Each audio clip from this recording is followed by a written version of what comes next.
ప్రార్థన చేసుకుందాము.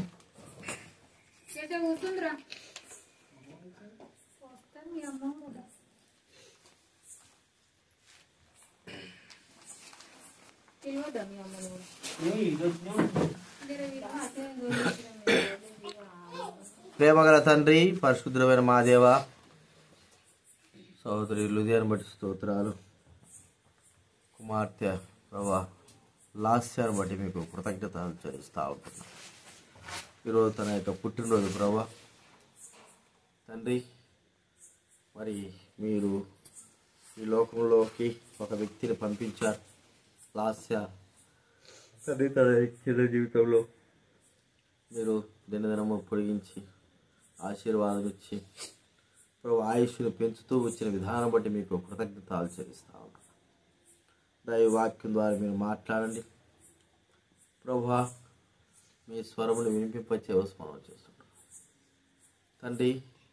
మీ కృపను కోరుకుంటూ వాక్యం ద్వారా మీరు మాట్లాడవలసిన మనం చేస్తూ ప్రభువా మీ చిత్తాన్ని సంపూర్ణంగా బిడ్డలకి అనుగ్రహించి ప్రభువా సోదరి లుధియాతో మీరు బిడ్డతో మాట్లాడవలసిన మనం చేస్తాం. కనికరించవలసిందిగా యేసు నామమున ప్రార్థించి వేడుచున్నాము తండ్రి. దేవుని గ్రంథంలో నుంచి సామెతల గ్రంథం 22వ అధ్యాయం మనం ఒక మాట్లాడదు అయిపోయింది, మీటింగ్ అయిపోయింది. సామెతల గ్రంథం 22వ అధ్యాయము 6వ వచనం చదువుకుందా. 22:6 సామెతల గ్రంథం 22వ అధ్యాయం 6వ. బాలుడు నడవవలసిన త్రోవను వానికి నేర్పుము.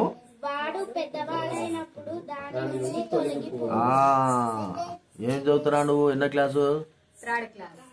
వెరీ గుడ్, బాగా చదువుతున్నావు. 3rd క్లాస్ కదా. బాలుడు నడవవలసిన త్రోవను వానికి నేర్పాలి అంటే పిల్లలకి మనం నేర్పవలసినటువంటి విషయాలు ఉన్నాయి. అవి నేర్పితేనే కానీ వారు నేర్చుకోరు. అందులో ఈ లోకంలో దైవికంగా ఎలాగ పెరగాలి అనే విషయాలు కూడా మనం పిల్లలకి నేర్పాలి. లేకపోతే మనం ఎంతో నష్టపరచబడతాం. పిల్లలు మరి వారి భవిష్యత్తు దూరం అయిపోతుంది, వారు దేవునికి దూరం అయిపోతారు. కాబట్టి బాలుడు నడవలసిన త్రోవను వానికి నేర్పు. చిన్నప్పుడు మనం ఏదైతే నేర్పుతామో పెద్ద తర్వాత అదే వారు నేర్చుకుంటారని మనకు బాగా తెలుసు. ఆ నేర్పించేది కూడా దైవికంగా దేవుని యొక్క కార్యములు, దేవుని యొక్క మాటలను మనము నేర్పాలి. దైవ గ్రంథంలో మరి చిన్నపిల్లలైన వారు ఉన్నారు. వారి జీవితాలను కూడా, వారి యొక్క విశ్వాస జీవితాలను కూడా దేవుడు వ్రాయించి పెట్టాడు. ఒక చిన్న అమ్మాయి పేరు చెప్పు. చిన్న అమ్మాయి శ్రీజ కాదు, బైబిల్ గ్రంథంలో అంటే శ్రీజ అంటది. బైబిల్ గ్రంథంలో చిన్న అమ్మాయి ఇస్రాయేలు చిన్నది అనే మాట ఉంది కదా. రోధే అనేటువంటి చిన్నది. కానీ వాళ్ళు చిన్న పిల్లలు, ఆడపిల్లలు, చిన్న పిల్లలు. వారిని గురించి కూడా దేవుడు ఏం చేశాడు? పిల్లలు పెద్దలని అని కాదు, వారిని గురించి కూడా దేవుడు వ్రాయించి పెట్టాడు. అంటే చిన్న పిల్లల్ని దేవుడు ఆశీర్వదించే దేవుడు అని మనం చూస్తూ ఉంటున్నాం. దైవ గ్రంథంలో ఒకరి కుమార్తె ఎట్లాగా తన యొక్క తండ్రి ఆమెకు ఏ విధానంలో బోధ చేశాడు, ఎలాగ పెంచాడు మనం చూస్తే చూడు. న్యాయాధిపతుల గ్రంథం 11వ అధ్యాయం. ఇక్కడ యెఫ్తా కుమార్తెను గురించి మనం ఇక్కడ చూస్తూ ఉంటాం. యెఫ్తా కుమార్తె, ఈమె పేరు ఇక్కడ రాయబడలేదు కానీ ఈమె ఈ చిన్న అమ్మాయి ఒక యవనస్తురాలైన వ్యక్తుల గురించి మనం చూడగలిగితే చాలా చక్కటి మాటలు, అంటే మరి నేర్చుకోదగ్గ విధంగా ఆ యొక్క యవనస్తురాలు అందరికీ, ఆడపిల్లలకి అందరికీ, పెద్దలకి అందరికి కూడా మాదిరికరమైన జీవితం అమ్మాయి ఆమె జీవించింది.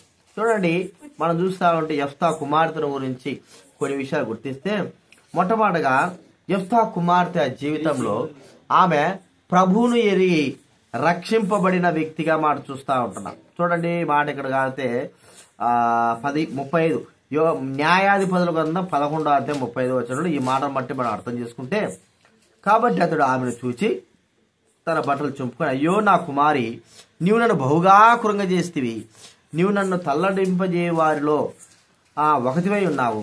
నేను యెహోవాను మాట ఇచ్చున్నా గనుక వెనుక తీయలేననగా, ఆమె నా తండ్రి యెహోవాకు మాట ఇచ్చింటివా, నీ నోటి నుండి బయలుదేరిన మాట చొప్పున నాకు చేయము.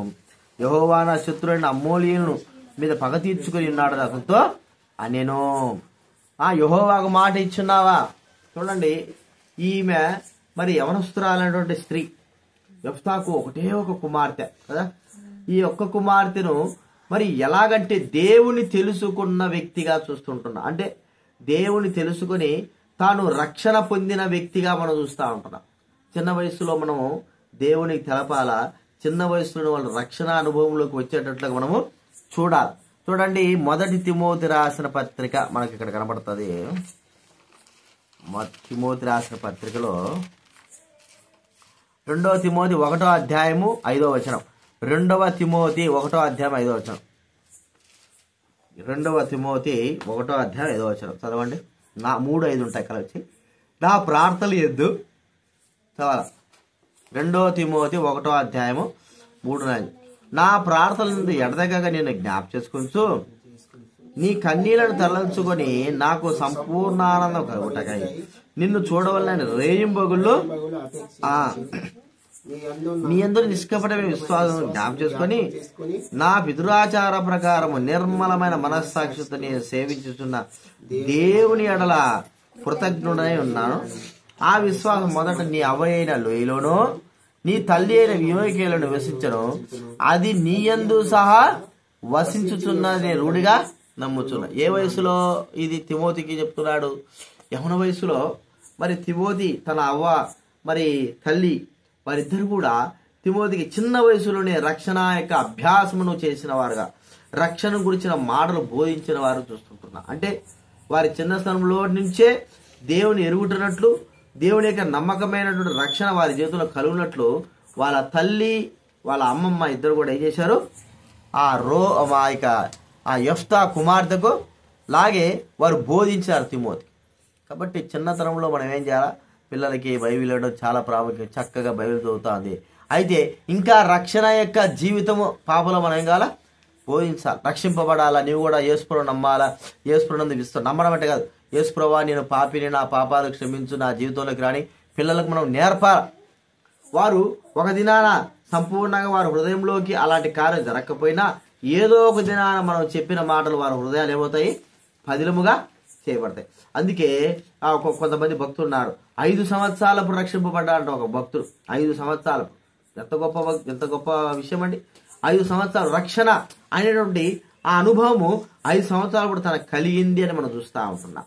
కాబట్టి యెఫ్తా యొక్క కుమార్తె దేవుని తెలుసుకున్నట్టు అర్థం ఏంటంటే తను రక్షణ అనుభవంలోకి, విశ్వాసపు అనుభవంలోకి, దేవుని విశ్వాసం ఉంచి రక్షింపబడిన అనుభవంలోకి వచ్చింది. ఎంతో మంది మరి చిన్న వయసులో రక్షింపబడుతున్నారు. మన పిల్లలకు కూడా రక్షణ అనేటువంటి ఆ మార్గాన్ని మనం ఏం చేయాలి? బోధించాలి. రక్షణ అనేది చాలా అవసరం. రక్షింపబడడం అంటే అర్థం ఏంటంటే మన ఆత్మను రక్షించుకోవడం. దేని నుండి రక్షించుకోవడము అంటే నిత్య నరకాగ్ని నుండి మన ఆత్మను రక్షించుకోవడం. ఇది ప్రాముఖ్యమే. ఏదో రక్షణ అంటే మనం ఏమో అనుకుంటాం, కానీ రక్షణ అంటే అర్థం ఏంటంటే నిత్య అగ్ని నుండి మన ఆత్మ రక్షించుకోవాలి. ఎందుకు రక్షించుకోవాలా? ఎందుకు మనము ఆ తాపత్రయపడాలా? చూడండి, ఒక ఇల్లు ఉందనుకో, ఇంట్లో మనం ఉంటే వెంటనే ఏదైనా ఫైర్ యాక్సిడెంట్ అయింది అంటే ఆ అగ్ని మండిపోయింది. ఇప్పుడు అందులో ఒక 10 మంది 20 మంది ఉన్నారు, మనకు తెలిసిన వారు తెలియని వారు ఉన్నారు. అయితే ఒకటే ఒక ద్వారం ఉంది. మనం ఏం చేస్తాం చెప్పండి? మన ప్రాణాలు కాపాడుకోవడానికి, వాళ్ళ ప్రాణాలు కాపాడుకోవడానికి మనం ఏమైనా ఉంటావా? మనం ఏం చేస్తాము? ముందు పరిగెత్తుతాం. ముందు మన ప్రాణాలు కాపాడుకోవడానికి మనం ఏం చేస్తాము?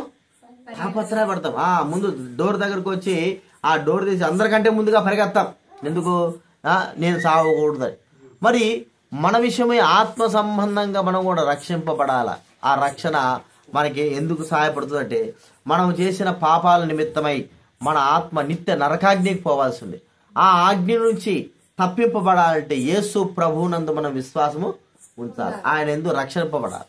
ప్రభువా నేను పాపిని, నా పాపాలు క్షమించు అని మనం ఎప్పుడైతే అడుగుతామో మన జీవితంలో రక్షణా కార్యము జరుగుతుంది అని దైవగ్రంథం మనకు సెలవిస్తారు. లేకపోతే ఆ కార్యం మనలో జరగకపోతే మన ఆత్మ రక్షించేవారు ఎవరు లేరు. అందుకే చిన్న వయసులోనే రక్షణ అనుభవం మనకు కలిగి గొప్ప రక్షణ మనము పొందాలని బైబిల్ గ్రంథం మనకు సెలవిస్తా ఉంది. ఇది యెఫ్తా కుమార్తె జీవితంలో మనము మరి తన తండ్రి తనకు నేర్పినటువంటి మాట ఏది?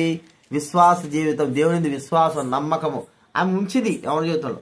రెండవదిగా ఎలాగంటే ఆమె పరిశుద్ధంగా జీవించేటువంటి స్త్రీగా మనం చూస్తుంటున్నాం. చూడండి, బైబిల్ గ్రంథంలో ఉంది. అదే న్యాయాధిపతుల 11వ అధ్యాయము, న్యాయాధిపతుల 11వ అధ్యాయము 37వ వచనం దయచేసి చదవండి. న్యాయాధిపతుల 11వ అధ్యాయం 37వ వచనం నేను చదువుతా వినండి. అయితే 11:37. మరి ఆమె నా కొరకు చేయవలసినది ఏమనగా 2 నెలల వరకు నన్ను విడువుడి, నేను నా చెలికెత్తలను పోయి కొండల మీద ఉండి నా కన్యాతత్వం గురించి ప్రలాపించదు తండ్రితో చెప్పగా. ఆమె కన్యకైనటువంటి స్త్రీ. అంటే ఎవరి జీవితంలో చాలా మంది తమ ఇష్టానుసారంగా జీవిస్తారు. అయితే పరిశుద్ధముగా జీవించినటువంటి వ్యక్తిగా మనం చూస్తూ ఉంటున్నాం. మన ఇష్టం వచ్చినట్టుగా మన జీవితంలో గడిపితే నిత్య నరకాగ్ని వెళ్తాం. పరిశుద్ధమైన శరీరం, ప్రభు అన్నాడు, నేను పరిశుద్ధుడను కనుక మీరును పరిశుద్ధులై ఉండండి. పరిశుద్ధమైన జీవితం మనం గడపాలి. కాబట్టి ఆ స్త్రీ మరి పరిశుద్ధంగా గడుపుతా ఉంది తన జీవితాన్ని. పరిశుద్ధమైనదిగా, ఇష్టం వచ్చినట్టుగా, లేకపోతే ఎటు పడితే అటుగా తాను వెళ్ళిందిగా కాదు. ఎటు పడితే అటు వెళ్ళింది కాదు. తాను పరిశుద్ధమైనటువంటి స్త్రీగా, పవిత్రమైన స్త్రీగా, కన్యకా సంబంధమైనటువంటి స్త్రీగా మనం చూస్తుంటున్నాం. మనల్ని మనం పరిశుద్ధపరచుకోవాలి, పవిత్రపరచుకోవాలి. లోకంలో మనము ఇంట్లోకి వెళ్ళక మునుపు కాలు చేతులు కడుక్కొని లోపలికి వెళ్తాం. మరి భౌతిక సంబంధంగా అన్నం తినక మునుపు ప్లేటు కడుక్కొని చేయి కొడుక్కొని అన్నం తింటాం. లోకంలో మరి ఎక్కడికైనా మీటింగ్కి వెళ్ళాలంటే స్నానం చేసి ఇంట్లోంచి బయటికి వెళ్తాం. ఎన్ని ఉన్నాయి మనకు భౌతిక సంబంధంగా శరీర పరిశుద్ధత. అయితే ఆత్మ సంబంధమైన పరిశుద్ధత కూడా మనకు అవసరము. పరిశుద్ధమైన జీవితం అంటే ఎట్లుంటుందంటే అందరి జీవితం కొంతమంది అనుకుంటాడు, ఏంద్ర వీడు ఇట్లా జీవిస్తాడు, ఇష్టం వచ్చినట్టు జీవిస్తాడు, వీడు పాపాత్ముడు, మోసగాడు అంటాడు. అట్లా కాదు.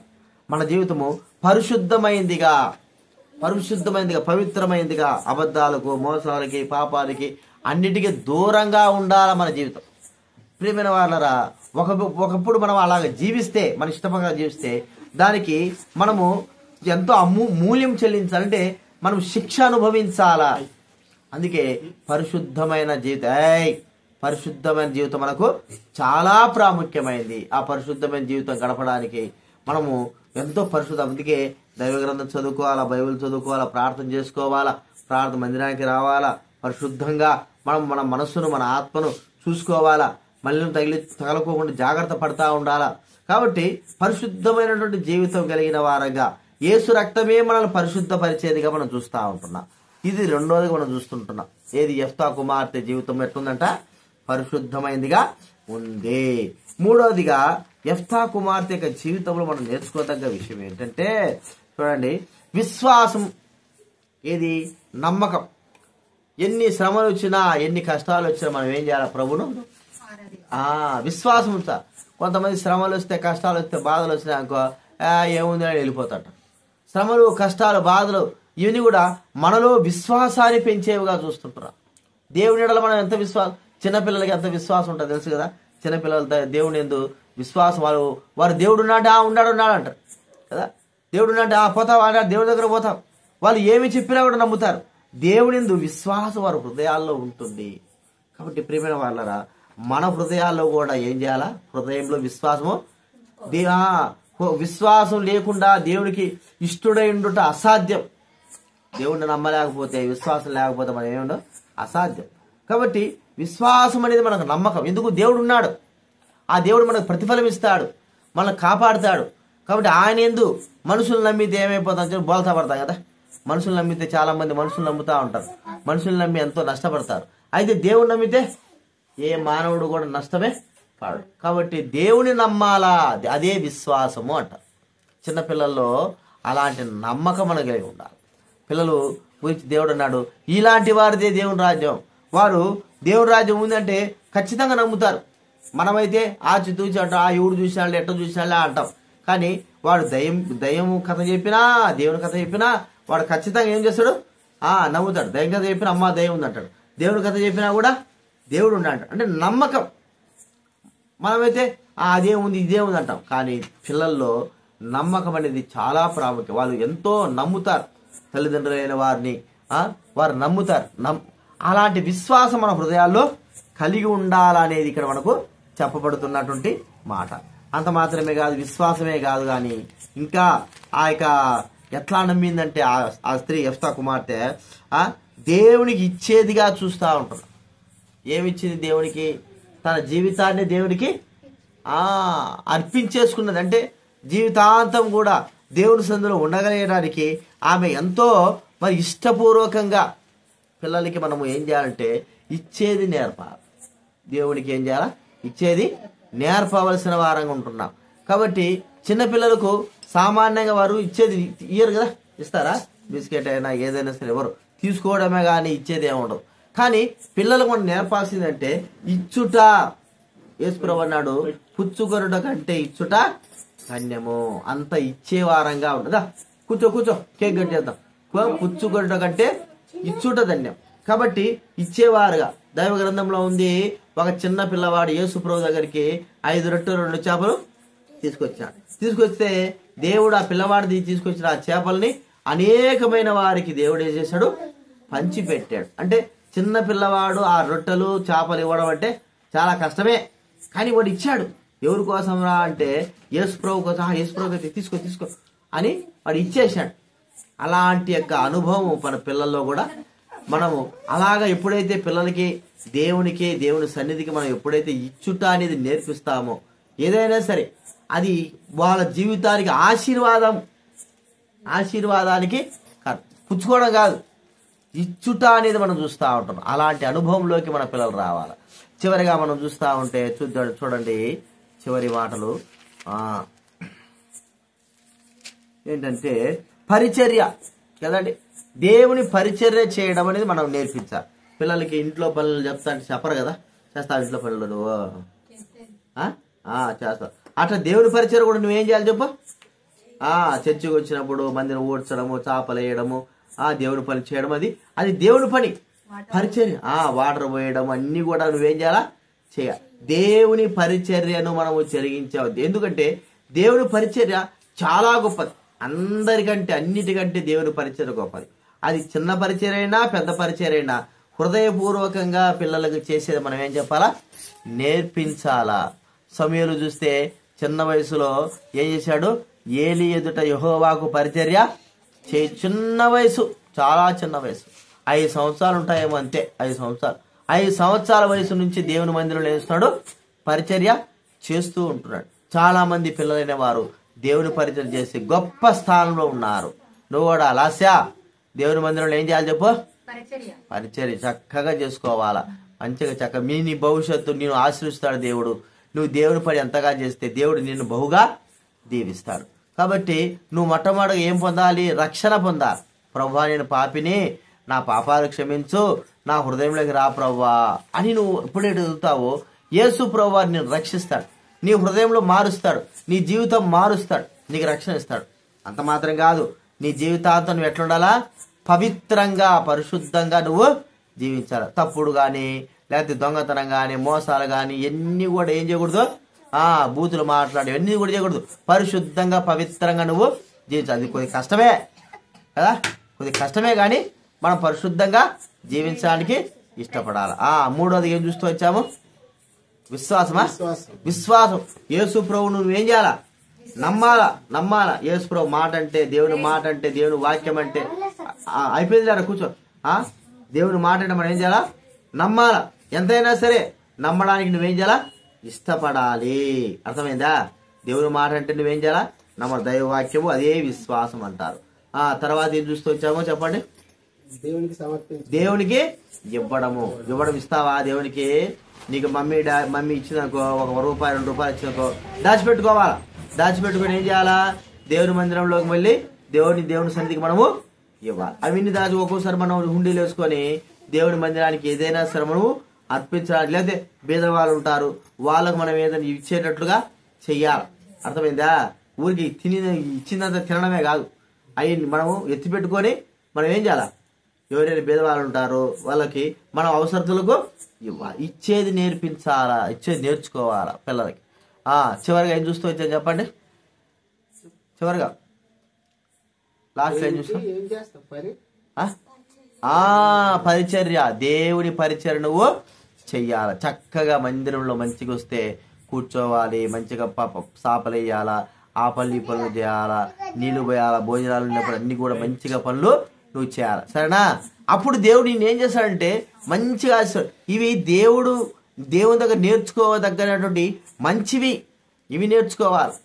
వీటికి దేవుడు ఎంతో విలువిస్తాడు. ఇవి కలిగి మనం ఎంతో ముందుకు కొనసాగితే దేవుడు మనల్ని మంచి జ్ఞానం, వివేచన దేవుడు మనకు ఇస్తాడు. అలా ఉంటే దేవుడు మనల్ని దీవిస్తాడు. ఈ విషయాన్ని జ్ఞాపకం పెట్టుకుందాం, ప్రార్థన చేసుకుందామా?